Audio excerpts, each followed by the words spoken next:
Hai semua, selamat pagi. Perkenalkan, nama saya Krisela Fani Kelola dan ini biodata saya.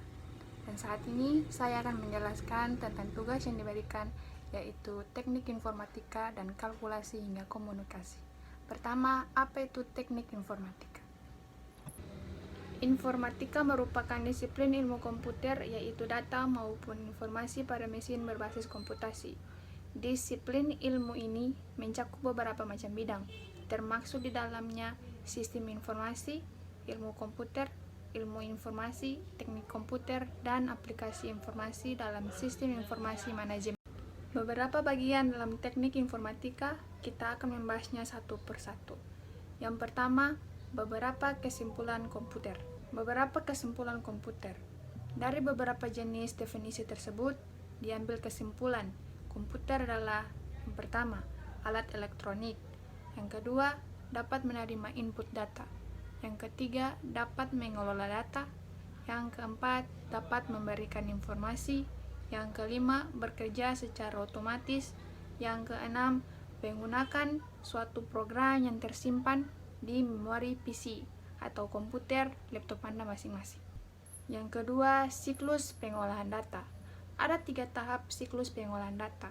Yang pertama, input ke processing ke output.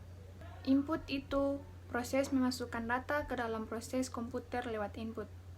Processing itu proses pengolahan data dari data yang sudah dimasukkan yang dilakukan oleh alat pemproses yang dapat berupa menghitung, membandingkan, mengklasifikasikan. Output adalah proses menghasilkan dari hasil pengolahan data ke alat output, yaitu berupa informasi. Yang ketiga, sistem komputer, hardware, atau yang lebih dikenal dengan sebutan perangkat keras, adalah semua jenis komponen yang ada pada komputer yang mana bagian fisiknya dapat terlihat secara kasat mata atau dapat dirasakan secara langsung. Kedua, software adalah data yang diprogram, disimpan, dan diformat secara digital dengan fungsi tertentu. Yang ketiga, brainware adalah istilah yang digunakan untuk manusia yang berhubungan dengan sistem komputer. Keempat, kemampuan komputer. Perbandingan kemampuan komputer dengan manusia bisa kita lihat pada tabel berikut. Kita masuk pada komputer dari kalkulasi hingga komunikasi. Unsur yang pertama, hidup tanpa komputer. Sejak dari tahun 1900-an, komputer sudah menjadi alat pembantu kita untuk kegiatan sehari-hari. Komputer adalah sebuah alat yang dipenuhi dengan aplikasi-aplikasi, data-data, dan program untuk mempermudah pekerjaan sehari-hari kita dalam hal informasi dan komunikasi. Komputer berarti alat mempermudah. Jadi memang komputer susah untuk diproduksi dengan alat-alat hardware dan software yang canggih dan rumit.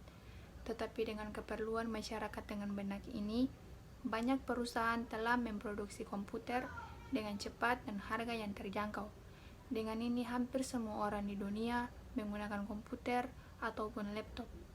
Komputer menyediakan software yang juga menyediakan cara-cara efektif untuk membuat tugas-tugas dan informasi secara cepat dan lancar.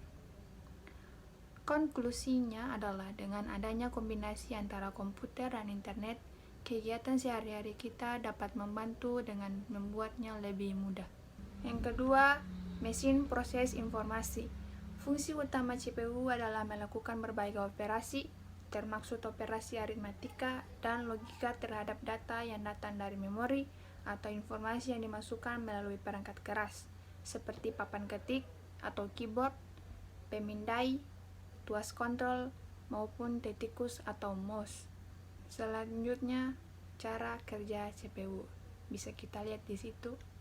Nah, di dalam mesin proses informasi tersebut, ada cara kerja CPU dan komponen CPU. Komponen CPU sini terbagi menjadi 9 komponen, yaitu yang pertama motherboard. Motherboard itu tempat memasangkan komponen-komponen PC lainnya. Sama dengan kalau kita mau pindahkan foto dari kamera mau ke laptop, itu juga mesti ada hard disk. Yang kedua, prosesor. Prosesor adalah otak sebuah komputer yang bertugas memproses logika yang diberikan oleh operator komputer. Yang ketiga, RAM. RAM biasa disebut sebagai memori, sama seperti di telepon genggam masing-masing.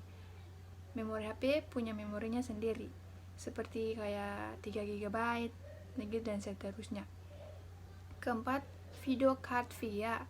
Video card VGA ini seperti video grafis. Bagi yang suka main game mungkin tahu apa itu video card atau apa itu video grafis. Yang kelima, sound card. Sound card itu kartu suara yang dipasang berjalan pada setiap komputer atau laptop masing-masing.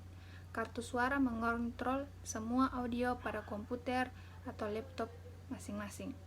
Keenam, hard disk. Ketujuh, optical disk drive. Kedelapan, power supply. Kesembilan, casing. Selanjutnya, pengelompokan dan klasifikasi komputer. Berdasarkan kemampuan pengolahan data dan bentuk fisiknya, komputer dikelompokkan menjadi beberapa bagian, diantaranya: A. Komputer berdasarkan data yang diolah. Yang pertama, komputer analog. Komputer ini merupakan komputer yang digunakan untuk menerima sinyal analog, biasanya digunakan untuk melakukan pengecekan untuk data yang tidak berbentuk angka, karena data yang didapatkan adalah data yang bersifat gelombang. Contoh dari komputer analog, komputer ini digunakan untuk melakukan cek suhu, perhitungan aliran BBM pada SPBU, mengukur cahaya, dan lain-lain. Yang kedua, komputer digital. Komputer ini merupakan komputer yang kebanyakan yang kita kenal. Data yang diterimanya adalah data yang sudah berupa data digital. Komputer digital digunakan untuk mengelola data yang bersifat kuantitatif dalam angka, huruf, dan tanda baca. Ketiga, komputer hybrid. Komputer hybrid merupakan komputer yang memiliki kemampuan dari komputer analog dan komputer digital yang sebelumnya kita bahas. Komputer hybrid digunakan untuk pengolahan data yang sifatnya baik kuantitatif maupun kualitatif. B. Komputer berdasarkan penggunaannya. Komputer berdasarkan penggunaannya terbagi menjadi dua penggunaan, yaitu yang pertama, special purpose komputer. Contohnya, komputer yang digunakan untuk kasir yang ada pada supermarket dan yang ada di kedokteran. Yang kedua, general purpose komputer. Bisa kita baca di situ. Contohnya, laptop yang sudah ada ini yang kita pakai dan dibawa kemana saja, itu yang disebut dengan personal komputer. C. Komputer berdasarkan skala kemampuannya. Yang pertama, small scale komputer. Komputer skala kecil merupakan komputer yang memiliki kemampuan proses dalam jumlah kecil. Yang kedua, medium scale. Komputer mini seperti yang di atas yang biasanya dipakai melayani pada dump terminal. Yang ketiga, large scale komputer. Komputer untuk skala besar. Komputer yang termaksud ke dalam kategori ini adalah komputer mainframe. Pada mesin tersebut dapat diakses beramai-ramai dan sudah dilengkapi dengan perangkat software yang lengkap. Gunanya pun adalah pengolahan hitungan dan kemampuan yang cukup rumit. Komputer berdasarkan ukurannya. Ukurannya terdiri dari 6 ukuran. Yang pertama, tower. Biasanya diletakkan di bawah meja karena ukurannya relatif besar. Yang kedua, desktop. Ukurannya sedikit lebih kecil dari tower. Biasanya diletakkan di atas meja. Yang ketiga, portable. Ukurannya sedikit lebih kecil dari desktop karena bagian-bagiannya dapat dirangkai menjadi satu kotak saja. Yang keempat, notebook. Ukurannya sebesar buku catatan yang hampir sama dengan kertas kuarto, yaitu 8/2 x 11 inci. Beratnya antara 4 sampai 6 kg. Yang kelima, sub notebook. Ukurannya komputer ini sedikit lebih kecil daripada notebook karena ada sebagian perangkat yang tidak dipasang, biasanya itu disk drive. Yang keenam, laptop. Komputer yang dapat digenggam. Selanjutnya, E. Komputer berdasarkan prosesor komputer. Yang pertama, mainframe. Mainframe adalah komputer yang prosesnya mempunyai kemampuan besar karena ditujukan untuk banyak pemakai. Yang kedua, mini komputer. Mini komputer adalah bentuk mini dari komputer mainframe. Kalau mainframe memiliki ribuan terminal komputer mini, lebih terbatas hanya sampai puluhan dan mungkin ratusan terminal. Yang ketiga, personal komputer. Personal komputer adalah komputer ditujukan untuk satu pemakai dengan satu pemakai program aplikasi saat tertentu. Selanjutnya kita masuk pada klasifikasi komputer. Klasifikasi komputer dibagi menjadi 6 bagian, yaitu yang pertama, microcontroller. Memiliki semua peralatannya, pokoknya sebagai sebuah komputer dalam satu chip. Peralatan tersebut diantaranya adalah RAM proses atau processing, memori, input, dan output. Yang kedua, mikrokomputer. Digunakan untuk single user, biasa disebut dengan komputer desktop atau komputer pribadi atau personal komputer. Yang ketiga, engineering workstation. Digunakan untuk menjalankan aplikasi yang dipakai oleh para ahli teknik. Yang keempat, mini komputer, yang digunakan untuk banyak pemakai atau multi-user pada saat yang bersamaan dan team shared. Yang kelima, mainframe. Mainframe penggunaannya umumnya untuk pengolahan data dari suatu divisi atau perusahaan besar yang membutuhkan pengolahan yang cukup berat. Yang keenam, superkomputer. Komputer yang powerful ada. Aplikasi yang digunakan biasanya lebih cenderung untuk penelitian ilmiah. Itu yang dipakai pada superkomputer. Yang terakhir, revolusi internet. Sudah hampir 15 tahun lama sejak internet pertama kali dilahirkan. Saat ini internet telah membawa dampak yang cukup fenomenal bagi kehidupan manusia, dari mulai mencari informasi ringan hingga bagaimana kita berkomunikasi, bersosialisasi, semuanya kita lakukan melalui internet. Teknologi internet yang selama ini kita gunakan bukanlah suatu teknologi instan dan ajaib yang mendadak tercipta.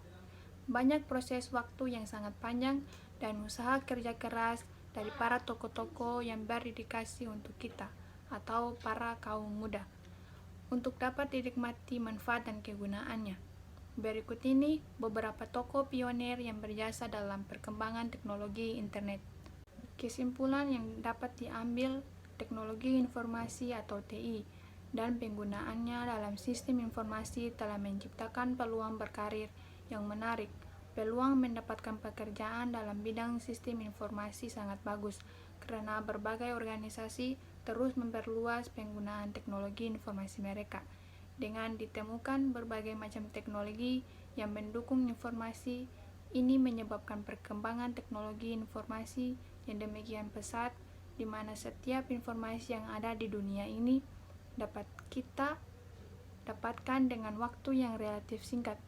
Berinvestasi dalam teknologi informasi memungkinkan perusahaan membangun kemampuan TI strategis yang memungkinkannya untuk mengambil keuntungan dari peluang strategis ketika peluang-peluang tersebut muncul. Dalam banyak kejadian, hal ini terjadi ketika perusahaan berinvestasi dalam sistem informasi canggih berbasis komputer untuk meningkatkan efisiensi bisnisnya sendiri. Sekian dan terima kasih.